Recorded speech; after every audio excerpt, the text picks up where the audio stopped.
maybe, but Always around Christmas. always in the winter break, in the winter period, yeah.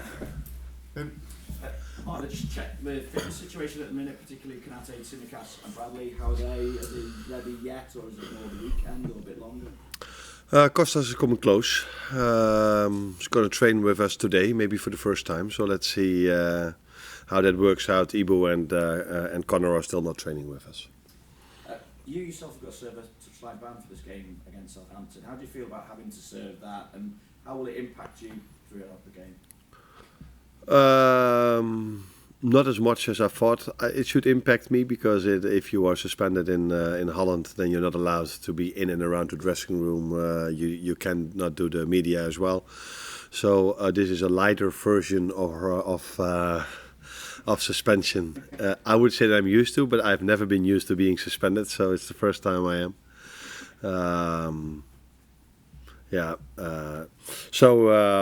I think I'm still able to do the things I want to do.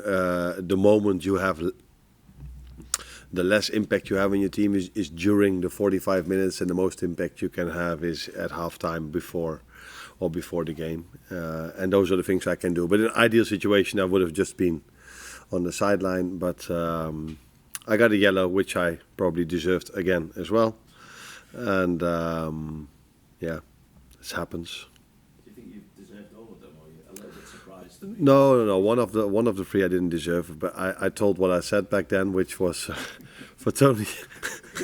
He was okay. That's a word we don't use that much over here, but that was meant to one of my players. So that one was a misunderstanding. But the one I got against Chelsea was absolutely deserved. This game I could have got 5 maybe. So to come out with 1 was maybe even a. I have to thank the referee for that. But what do you expect from Southampton, given obviously they've changed their manager, or they're about to change the manager, but they have taken Russell Martin out of there? Yeah, which is in my opinion a pity, and maybe it's a good moment when we talk about referee decisions and how to react on that, and the manager being sacked. I feel really sorry for Gary O'Neill. He's done so well, in my opinion, if you look at how his team is playing, and he was so unlucky in multiple occasions, especially against West Ham, in my opinion. So these things happen, and Russell Martin has done so well last season at Southampton. Plays this season again a good football. We've experienced this when we had such a tough day over there. We only beat them 3-2. So you always feel sorry if managers don't get the chance to continue.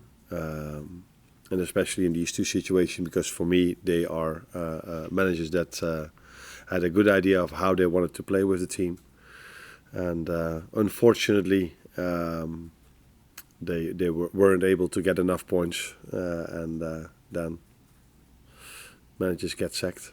Do you wonder what to expect? Sorry, that was your question. I didn't answer it at all. I have. It's difficult because I saw them during the weekend starting with 4 at the back, which they changed after 15 minutes, going to 5 at the back, and the one that takes over normally plays with 4 at the back. So what can you expect? What would you expect? 4 or 5? I'm going 4. To be fair. You're going 4. Okay. I think the players maybe feel more comfortable with 5 from what I saw during the weekend. But yeah, it's also a moment for the manager to have his impact, and maybe if he truly believes 4 is the best, then and depends maybe also how long time is he going to get. Is he only there for 1 game, or is he there for longer? Will he play with his normal starters if he only has 1 chance or a few chances to lead the team? Will he then do what's best for the Premier League, or for him as a chance to maybe reach the semi-final of the League Cup? So it's difficult what we can expect in terms of formation, in terms of personnel. But what we do know is that we have to play an away game against Southampton, against 11 players. Morning. I just want to check right now where you are as a side. Is this where you anticipated to be in a quarter-final, still fighting on all fronts when you came into this job? To a certain extent, yes, because I think that is normal for Liverpool to be fighting for every trophy and to be for a long time in every cup to go all the way. This happened last season when when this club won this competition. So I'm not surprised that with the quality we have, we are competing at this moment for these 3 trophies, and the 4th one is starting in January. But it is a challenge because we have a lot of competition, great competition in other teams here as well, and also in the League Cup. If you look at the other teams that are still in, it's for none of the teams that are in is going to be an easy road to the final. And Jota has returned to the squad. Is this a good time for him with all these games and this particular match coming up to get more match fitness? That is for me the positive thing also about the League Cup, because like you've seen, I think till now we haven't played with many starters yet. So it's mostly been a game where the ones that haven't played that much started the game, and that's really important. So for the likes of Wata Endo, for example, he hasn't played that much, but fortunately for us, he plays for his national team, and the few times he can play in the League Cup helps him to keep his rhythm as well. So Jogo would have been definitely one that was ideal for him to play, but after the game he wasn't completely fit, so he didn't train with us yesterday. So let's see if he can train with us today. So don't expect him to start. Hopefully he can make some minutes, but I don't expect him to start tomorrow. Hi Arne, it's been notable in all the games that Liverpool haven't been winning towards the end that you've been willing with your tactics and your substitutions to maybe sacrifice a defeat in the pursuit of a win. Even in situations where maybe a draw would be creditable, like away at Arsenal or down to 10 men for 70 minutes, for example. Has this always been your philosophy, or have you maybe been influenced by the group who've been so good at winning games late on? It is a combination of both. It's always been my philosophy since I've been a manager to try to win the game in the end. But it's definitely also that our players have this same mentality long before I came here. So it's probably also the mentality of the club, it's the mentality of the players. Maybe that's also one of the reasons why they brought me in, because it's also my mentality to try to win every game. Even if we're in a situation, like you said, where you can accept a draw as well. But it's the mentality we have together, and that's why we are at this moment of time happy with each other. I know you said Jota might not be fit enough to start, but how's Federico doing? Is this a game where you could potentially start him, or is he still needs to be managed? It's definitely a moment where he can get minutes, and the amount of minutes is a question mark. You cannot expect from him to play 90, I think, especially not on this level, where the intensity is so high, because he's been out for 5 or 6 months now. But he will, if he has a good training session, he will make minutes. But it's going to be a game where not all our starters will start, so we have to manage minutes. If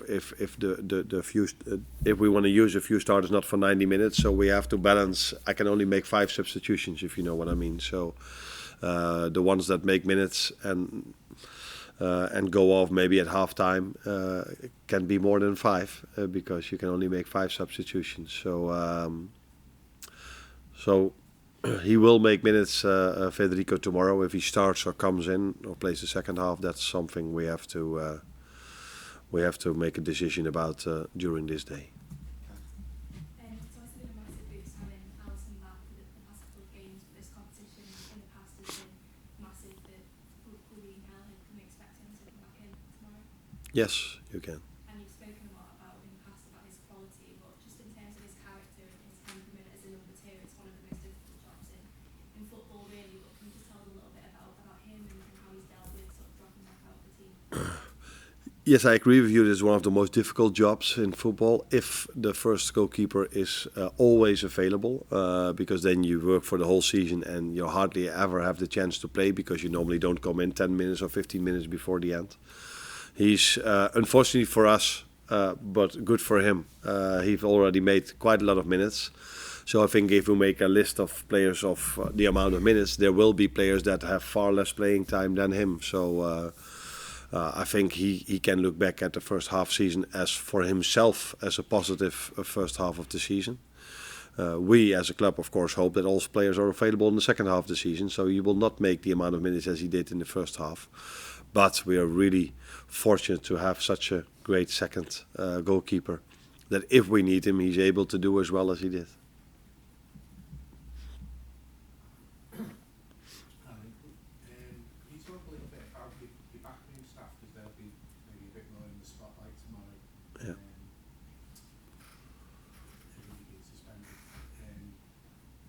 You relate how long you sort of, sorry, how much sort of delegation you give to them, how important they are to you, long-standing relationships with Sitka. Yeah. Sipka I worked with for a long time, so we know each other in and out, especially football-wise. One of the reasons why we work together, because we have so much in common if it's about the playing style or a game model or the changes we make during the game. And John Heitinga is now here with me for the first half season, and I couldn't have wished for more. So very. Yeah, if I say talented, I do not even rate him high enough, because he's more than that already. He's been a head coach himself, but he's still young. But grew into our staff from the start in a very good manner. So has the same idea about football. That's also why I chose him to come to us as well.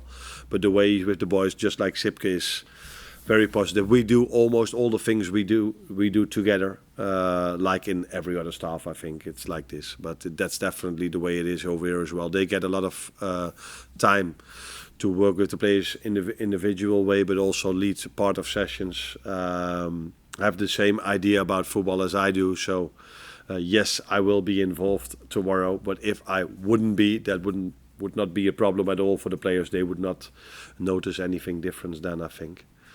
And then we're talking about the technical staff, but I think we've all seen how much of a compliment our performance staff and medical staff should have if you look at how players come back, like Alice and like Jota now 2 days ago.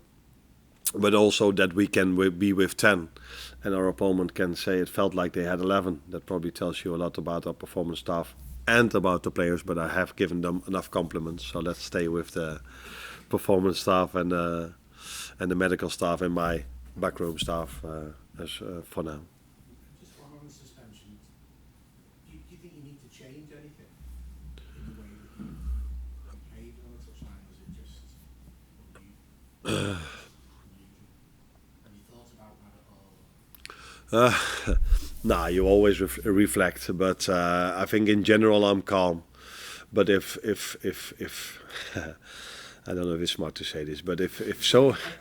There's also a limit for me. Let's put it that way, and then I can get emotional, and that unfortunately that limit is earlier reached by referee decision than the decision my players make, because they make more good decisions than the referees do, in my opinion, for my team. No. The Chelsea game was emotional. We should have had a second penalty, but the VAR changed it. This game, I think there were a lot of controversial decisions being made, and if you're then down to 10, that comes even that works out even harder, or how should I say this? So yeah, like I said, Chelsea game and this game was emotional, and maybe I should stay just underneath instead of going above.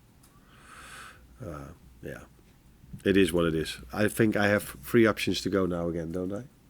I go. Is it again 3 before I? Okay.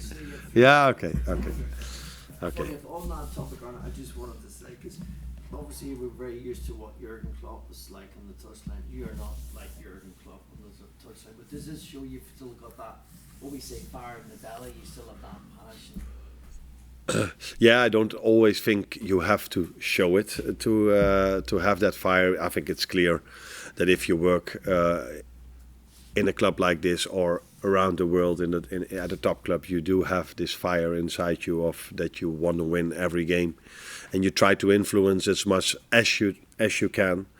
And the mistake I've made 2 times already here and 1 or 2 times in Holland, that sometimes you think that creating an atmosphere that the whole world is against you can lead to some positive decisions in the end of the game. But here till now, as well as in the Chelsea game, as in this game, for the whole 90 minutes, it stayed the same. So it didn't change. It wasn't like after I was trying to influence a bit that the referee then all of a sudden gave us 1 or 2 free kicks.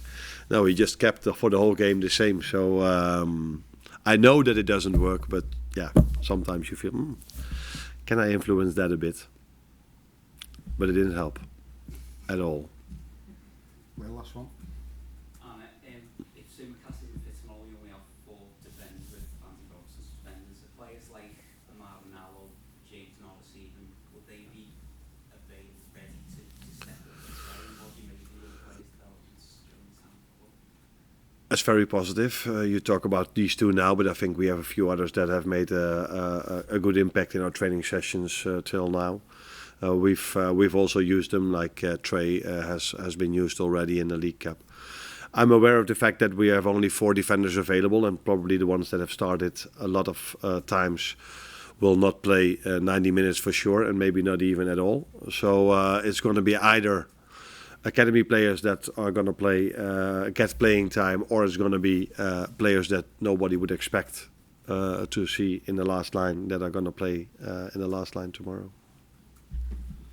Thank you, everyone. You're welcome.